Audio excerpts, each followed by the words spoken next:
Hello everyone, this is MagicPeople here once again, and I'm bringing you guys a commentary in regards to gameplay. That's something that I haven't really done in a while. Most of my commentaries have been about, they've either been live commentaries, they've been about things that aren't necessarily per se related to the actual game from a technical standpoint. And in my last commentary, I spoke to you guys about, I spoke briefly about something called snap shooting, which is a paintball tactic where you bob and kind of pop in and out of cover, and you try to confuse your opponent and also get your shots off as quickly as you can while keeping yourself as covered and protected as long as possible and as much as you can. And that kind of got me thinking. I haven't really been playing with the sniper rifle a whole lot lately. I know I had a live commentary on a Monday where I had used it, but overall it has been far and few between where I used a sniper rifle. And in past Call of Duties, I've always been quite the sniper. I've always really enjoyed that role, so I thought I'd give it another shot while keeping in mind this whole snap shooting idea.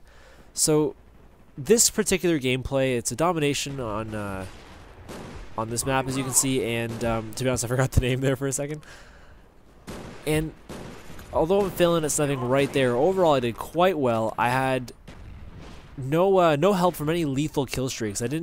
All these kills were either from the sniper, the pistol, the tomahawk, or any kind of weapon that I had on me. No kill streaks assisted in my score, which at the end was something like a 40-9, I believe.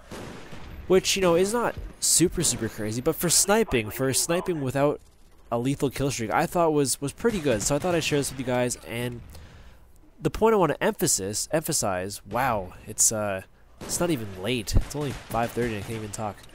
The point I would like to emphasize is, again, coming back to that paintball, the whole snap shooting thing, and the biggest mistake I see most new players make when it comes to sniping is they stay in the same place, until they die, basically, or until someone comes in and chases them out. And that is the stupidest thing that you could ever do. If I can parallel, it's kind of silly paralleling real life with video games, but in real life, if you ever watched any good World War II movies, actually a perfect example is Enemy at the Gate. Story about Vasily, the Russian sniper. And if you have seen that movie, you'll know that basically they take one shot and they relocate. Because after that one shot, the enemy knows where roughly you are.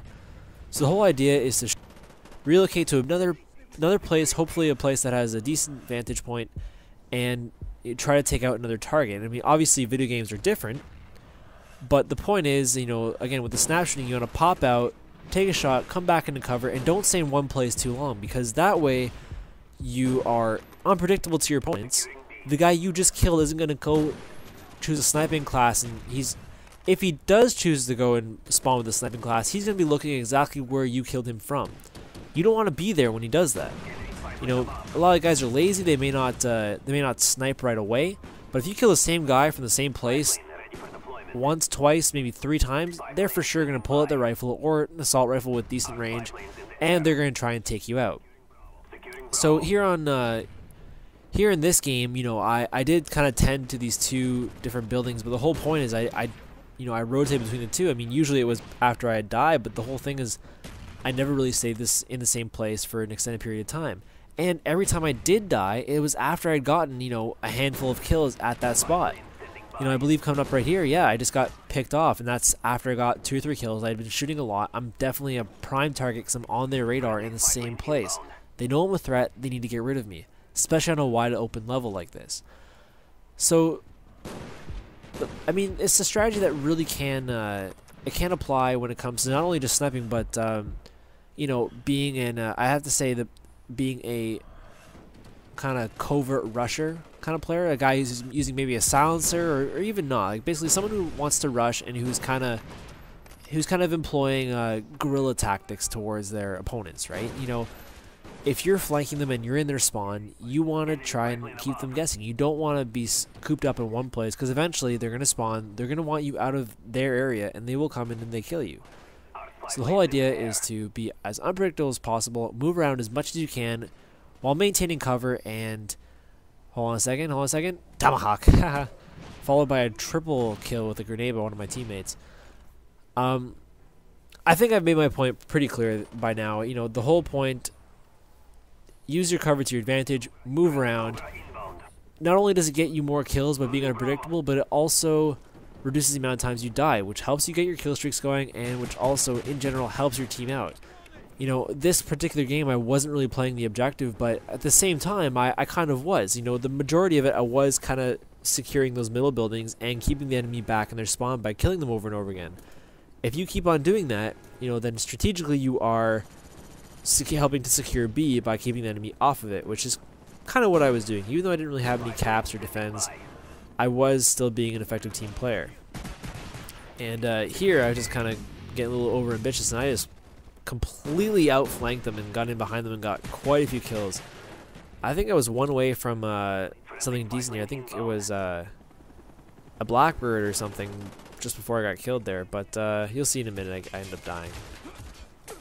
But anyways, guys, that really is the main point I was hoping to make with this video, and hopefully you guys can try and use the tactic the same way I was.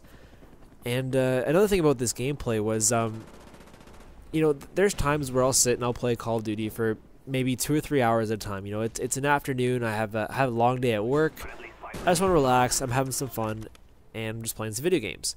Now, as a commentator, what's become somewhat stressful, although I wouldn't say it's diminished my enjoyment of the game, but what has become kind of stressful is that when you're playing, there's a pressure, or you know, a pressure in the back of your mind, where, you know, you want to get a good gameplay, you want to, you know, play really well so that you can use something to record and to impress your audience on YouTube.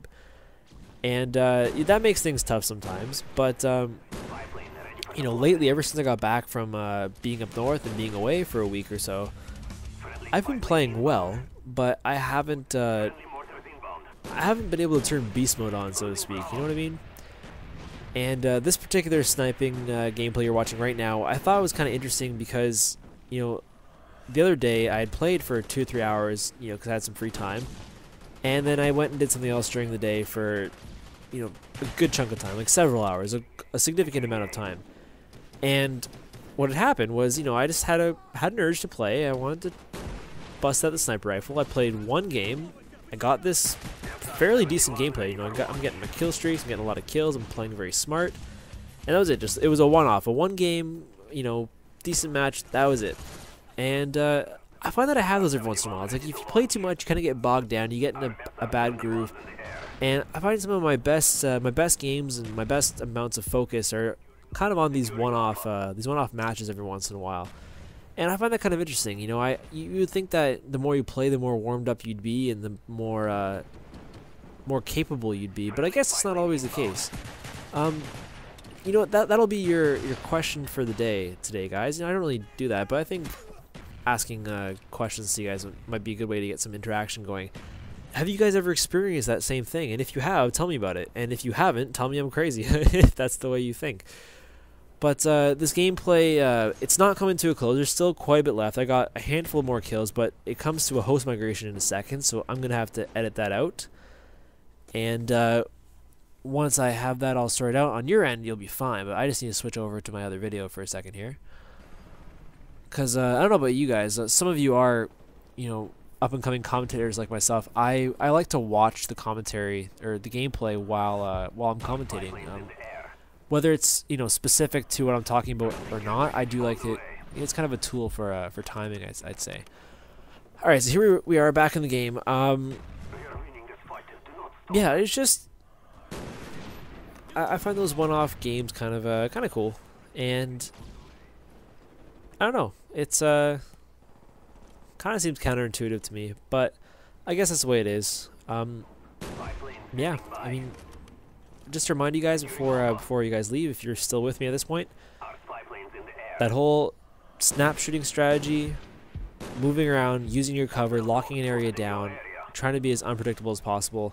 Let me know how that works out for you guys, and if you did find that that tip helpful or insightful in any way, you know, be sure to hit the like button on this video. You know, it's the best way to help a YouTube channel grow, and it's also a way that you guys can show that you know, you appreciated the video or that you actually liked it. And it's a very good feedback system for me, and I know that I'm kind of doing that same thing that a lot of people don't like when YouTubers just ask for likes and favors and stuff. But it truly is the best way that the audience can help a channel grow and help a YouTuber out. Anyways, guys, that is all from me today. I will be back tomorrow with another Lazy Sunday commentary, and I will see you guys next time. Have a great Saturday night, and take it easy, guys. This is Magic People.